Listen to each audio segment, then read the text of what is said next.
Good morning, student. This is me, Virender Singh. You are welcome in online study systems CR International School. आज हम बेटा कर रहे हैं क्लास 8th ज्योग्राफी का chapter 4 that is the agriculture. और agriculture के अंदर बेटा हम कर चुके हैं type of farming we have already covered. और टाइप ऑफ फार्मिंग में उसके बाद हमने कवर किया कॉमर्शियल फार्मिंग के बारे में हमने जाना, और कॉमर्शियल फार्मिंग में मिक्स फार्मिंग के बारे में एंड देन प्लांटेशन के बारे में जाना कि प्लांटेशन क्या है। और अब हम आगे हैं दिस इज मेजर क्रॉप्स के वर्ल्ड ओवर कौन कौन सी जो मेजर क्रॉप्स है उसके बारे में आप डिस्कशन करने वाले हैं। आज हम डिस्कशन करेंगे कि संसार के अंदर विश्व के अंदर सबसे ज्यादा उगाई जाने वाली क्रॉप्स के बारे में, फसल कौन कौन सी है। तो बेटा सबसे पहला a variety of crops are grown to meet the requirement of growing population.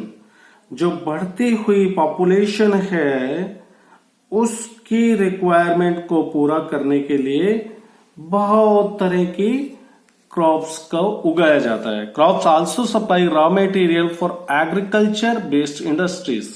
और आप ये भी जान लें क्रॉप्स का जो हम इस्तेमाल करते हैं ये रॉ मटेरियल के रूप में भी इसका इस्तेमाल होता है इंडस्ट्रीज में। वो इंडस्ट्रीज जो एग्रीकल्चर के ऊपर बेस्ड है वो सभी इंडस्ट्रीज के लिए जो रॉ मटेरियल की रिक्वायरमेंट है वो हमारी क्रॉप्स ही पूरा करती है। Major food are wheat, rice, maize and millets. जो मेजर फूड की बात करें जिसका बहुत ज्यादा इस्तेमाल होता है वर्ल्ड ओवर, तो वो आएगा आपका जो फूड क्रॉप्स हैं जैसे गेहूं हो गया, चावल हो गया, मक्की हो गया, मैज एंड मिलेट, बाजरा। Jute and cotton are the fibre crops. और जूट और कॉटन ये आपकी फाइबर क्रॉप्स हैं, रेशेदार फसलें हैं। Important beverage crops are tea and coffee.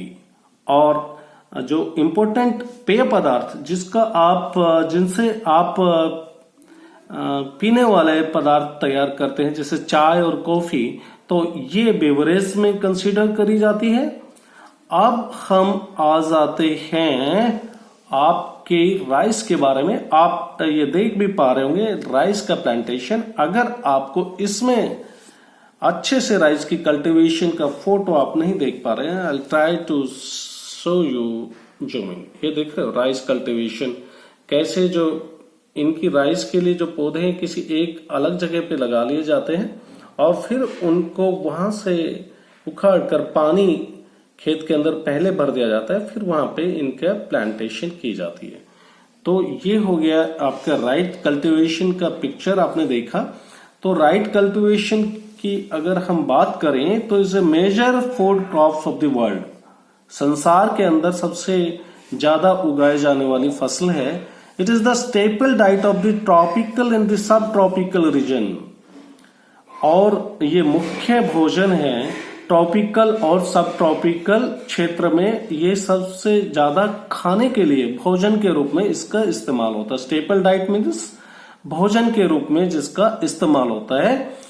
तो ट्रॉपिकल और सब ट्रॉपिकल रीजन के बारे में बेटा ऑलरेडी मैंने आपको काफी जो चित्र, फोटो, इमेजेस भेजी हैं। और आपको ध्यान होगा जो इक्वेटर के नॉर्थ में that is the northern hemisphere. चलो मैं आपको एक फोटो दिखा देता हूं। ये है आपका ग्लोब और इसको क्लाइमेटिक बेसिस पे डिस्ट्रीब्यूट किया गया है। आप देख रहे हो दिस इज इक्वेटर, और इक्वेटर के जो नॉर्थ में है that is in the northern hemisphere, वो आप जो देख पा रहे हो 23 डिग्री 0.5 मिनट्स नॉर्थ लिखा है, क्योंकि because it is located in the north, तो ये नॉर्थ हो गया। इक्वेटर के नॉर्थ में है that is your tropic region, tropic of cancer तक का। और इसी तरह similarly in the southern hemisphere tropic of capricorn तक 23 डिग्री 5 मिनट्स साउथ, ये आपका ट्रॉपिक ऑफ कैप्रिकॉर्न तक ये भी ट्रॉपिक रीजन हो गया। यानी इक्वेटर के दोनों तरफ जो क्षेत्र रेड शेडेड है that is the tropical region, और इसके ऊपर वाला सब ट्रॉपिकल रीजन हो गया जिसको टेम्परेट जोन के नाम से भी जानते हैं, जिसको हमने ग्रीन शेडेड पार्ट में दिखाया है। तो ये तो आप ये क्लाइमेटिक बेसिस के ऊपर आपको बताना चाहते हैं कि जो सब ट्रॉपिकल और सब ट्रॉपिकल रीजन कौन सा है, वहां के क्लाइमेट के बारे में डिस्कस करना चाहते हैं। तो आप ये देख पाए होंगे। चलो मैं इसको अभी अपना वापस ले चलता हूं, और आप इसी लेसन में, चैप्टर में आप ये पूरा ग्लोब का एक मानचित्र भी तैयार करेंगे, बनाएंगे, एक अपने हाथ से बनाएंगे डिवाइडर का इस्तेमाल करके, और रीजन को डिवाइड करेंगे इक्वेटर के नॉर्दर्न हेमिस्फीयर में, नॉर्थ में that is the northern hemisphere, tropic of cancer तक आपका ट्रॉपिक हो गया, और उसके बाद में टेम्परेट जोन, ये पूरा डिटेल्स में आप इसमें बनाएंगे। ये आपका आज का होमवर्क होगा, ठीक है। ओके, तो हम डिस्कस कर रहे थे जो staple diet of the tropical and सब ट्रॉपिकल रीजन। अब इस क्षेत्र में कौन कौन से कंट्री आते हैं, वहां पर ये पूरा स्टेपल डाइट है rice. Rice needs high temperature, high humidity and rainfall. तो राइस के लिए बेटा हमें हाई टेम्परेचर की रिक्वायरमेंट है, और ह्यूमिडिटी भी ही चाहिए, आर्द्रता, गीलापन एनवायरमेंट में, एटमॉस्फेयर में, और रेनफॉल भी। रेनफॉल का तो आपने देखा, इसका प्लांटेशन कर रहे हैं, पौध लगाने के लिए भी पानी कितना भरा हुआ। It grows best in alluvial clay soil which can retain water. और इसके लिए सबसे अच्छी जो भूमि होगी, सॉइल होगी, वो होगी एलुवियल क्ले सॉइल, जो पानी को ऑब्जर्व कर सके, रिटेन कर सके। China leads in the production of the rice, followed by India, Japan, Sri Lanka and Egypt. अब चाइना है, ये राइस के प्रोडक्शन में सबसे आगे है, सबसे ज्यादा पैदावार होती है यहाँ पर। उसके बाद में इंडिया, फिर Japan, Sri Lanka and Egypt. Egypt का नाम सुनते ही मेरे को याद आ जाता है कि आप ये बताएंगे इजिप्ट कौन से कंटिनेंट में है। मेरे को व्हाट्सएप पे आप मैसेज करके बताएंगे। सभी स्टूडेंट, क्लास 8th के ऑल स्टूडेंट, आपके सभी के व्हाट्सएप नंबर मेरे पास है कि इजिप्ट कौन से कंटिनेंट में है। चलो ठीक है, इजिप्ट के बारे में मैं बता देता हूं। It may be slightly difficult for you, लेकिन इजिप्ट से रिलेटेड क्वेश्चन तो जरूर पूछने वाला हूं आज। इजिप्ट जो है, it is located in the north west corner of the Africa. African continent के नॉर्थ वेस्ट कॉर्नर में लोकेटेड है, और साथ ही south west corner of Asia, Asia के साउथ ऑफ वेस्ट कॉर्नर के अंदर, नॉर्थ वेस्ट अफ्रीका के नॉर्थ वेस्ट में और एशिया के साउथ वेस्ट में।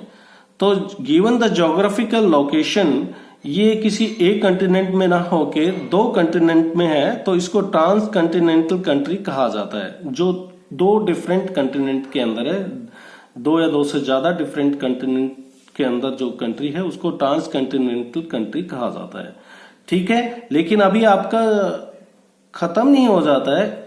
अभी आप मेरे को बताने वाले हैं कि इजिप्ट की कैपिटल क्या है, और इजिप्ट के जो पिरामिड के लिए काफी फेमस है, तो पिरामिड्स के बारे में आप बताओगे कि कितने साल पुराने हैं पिरामिड्स, कौन से ड्यूरेशन में बनाए गए होंगे।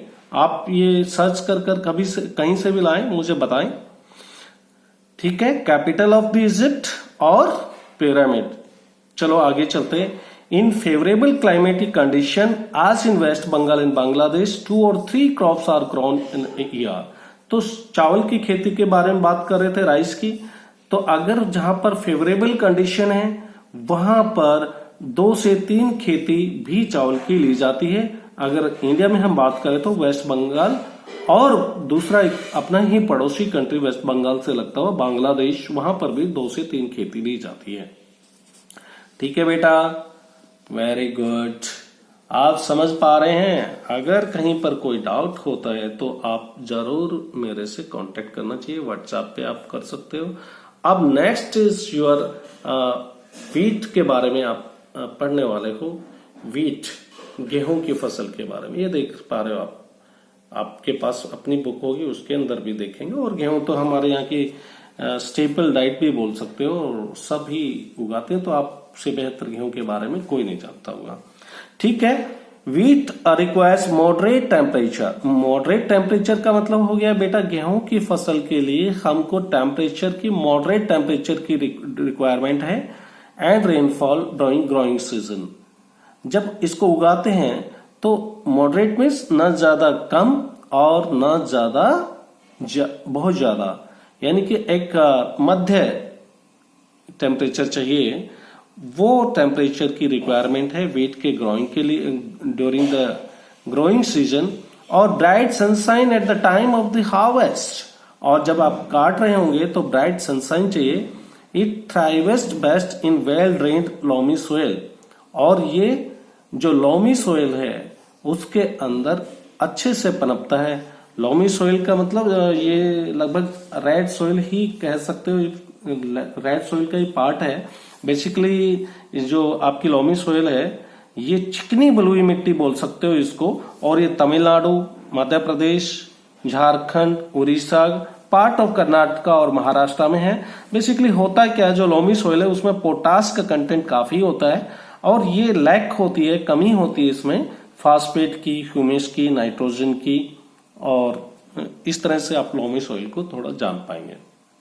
ठीक है बेटा, ओके आगे चलते हैं।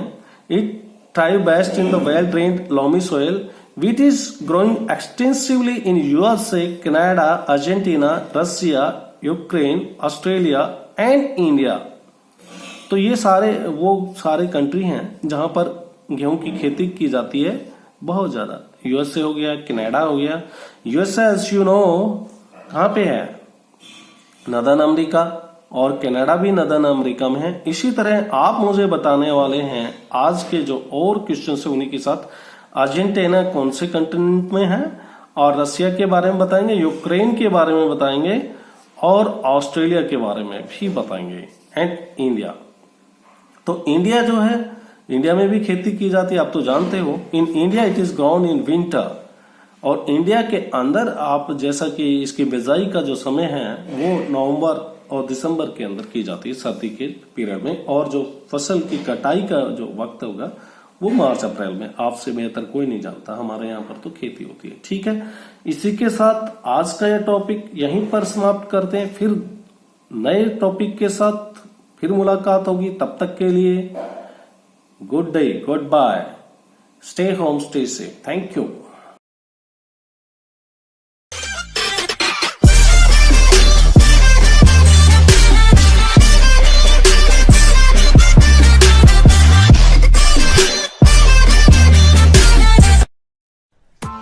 Press the bell icon on the YouTube app and never miss another update.